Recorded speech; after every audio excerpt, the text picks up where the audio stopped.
De l'Évangile de Jésus-Christ selon saint Jean. En ce temps-là, quand Lazare fut sorti du tombeau, beaucoup de Juifs qui étaient venus auprès de Marie et avaient donc vu ce que Jésus avait fait, crurent en lui. Mais quelques-uns allèrent trouver les pharisiens pour leur raconter ce qu'ils avaient fait. Les grands prêtres et les pharisiens réunirent donc le conseil suprême. Ils disaient : « Qu'allons-nous faire ? Cet homme accomplit un grand nombre de signes. Si nous le laissons faire, tout le monde va croire en lui, et les Romains viendront détruire notre lieu saint et notre nation. » Alors l'un d'entre eux, Caïphe, qui était grand prêtre cette année-là, leur dit : « Vous n'y comprenez rien. Vous ne voyez pas quel est votre intérêt.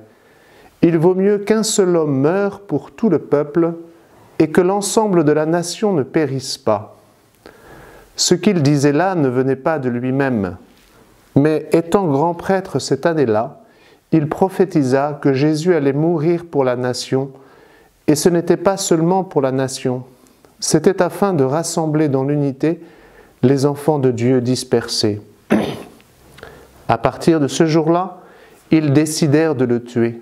C'est pourquoi Jésus ne se déplaçait plus ouvertement parmi les Juifs. Il partit pour la région proche du désert, dans la ville d'Éphraïm, où il séjourna avec ses disciples. Or, la Pâque juive était proche, et beaucoup montèrent de la campagne à Jérusalem, pour se purifier avant la Pâque. Ils cherchaient Jésus, et dans le temple, ils se disaient entre eux : « Qu'en pensez-vous ? Il ne viendra sûrement pas à la fête. » Les grands prêtres et les pharisiens avaient donné des ordres. Quiconque saurait où il était devait le dénoncer pour qu'on puisse l'arrêter.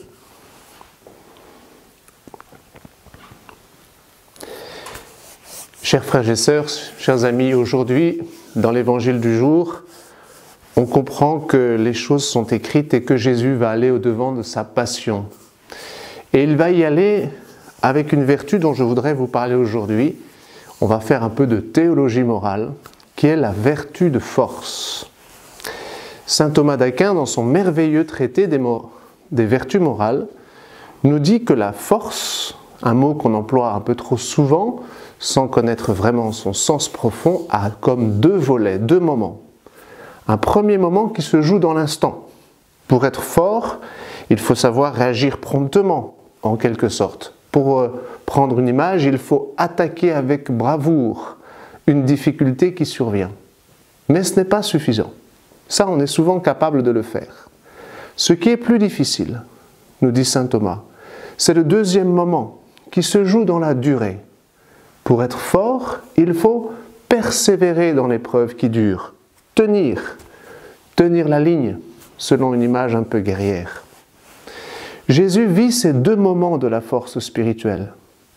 Il va tout d'abord au-devant de la mort. On l'a vu quand il s'est rendu à Béthanie pour ressusciter Lazare, sans craindre de se rapprocher de Jérusalem. Ensuite, il va vivre la passion dans cette persévérance inouïe, que signifie d'ailleurs son silence et son abnégation active jusqu'à la mort et à la mort de la croix. Il est vraiment le Dieu fort que nous chanterons dans ce qu'on appelle le chant des impropères du Jeudi Saint. C'est un peu la même chose pour nous, dans cette épreuve du moment, qui nous fait vivre ces deux instants de la vertu de force, de cette belle vertu cardinale, qu'on caricature souvent alors qu'elle doit être surnaturelle, et qu'elle est d'abord un don de l'Esprit Saint. La force, nous dit la théologie, c'est la vertu qui affermit l'âme dans la poursuite d'un bien qui est difficile, sans se laisser ébranler par la peur, et même par la crainte de la mort, qui est la source de toutes nos peurs. Dans un grand traité qu'on appelle le traité des dons du Saint-Esprit, un des commentateurs du plus grand théologien chrétien, qu'on appelle Jean de Saint Thomas, dit ceci : « La force est une certaine fermeté d'âme pour affronter ou supporter des maux graves.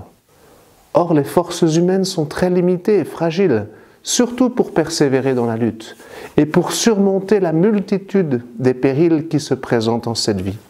et spécialement pour parvenir à la fin éternelle, qui suppose que l'on a échappé à tous les périls et triomphé de tous les maux.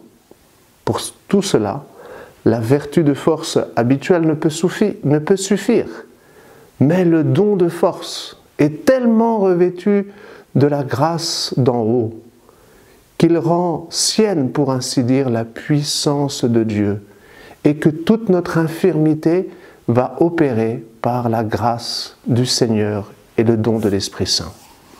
Être fort, chers amis, est une grâce de Dieu. Dans cette guerre inédite que nous menons, qui, comme toute guerre pour un chrétien, s'inspire du combat de Jésus pendant sa passion, demandons au Seigneur qu'il fasse de nous des hommes et des femmes fermement enracinés dans la foi, comme dit l'apôtre Paul. Laissons-nous rendre capables, par la grâce de Dieu, de dire avec le psalmiste « Je t'aime, Seigneur, ma force, Seigneur, mon roc, ma forteresse, Dieu, mon libérateur, le rocher qui m'abrite, mon bouclier, mon fort, mon arme de victoire. Vive le Seigneur, béni soit mon rocher, qu'il triomphe le Dieu de ma victoire. »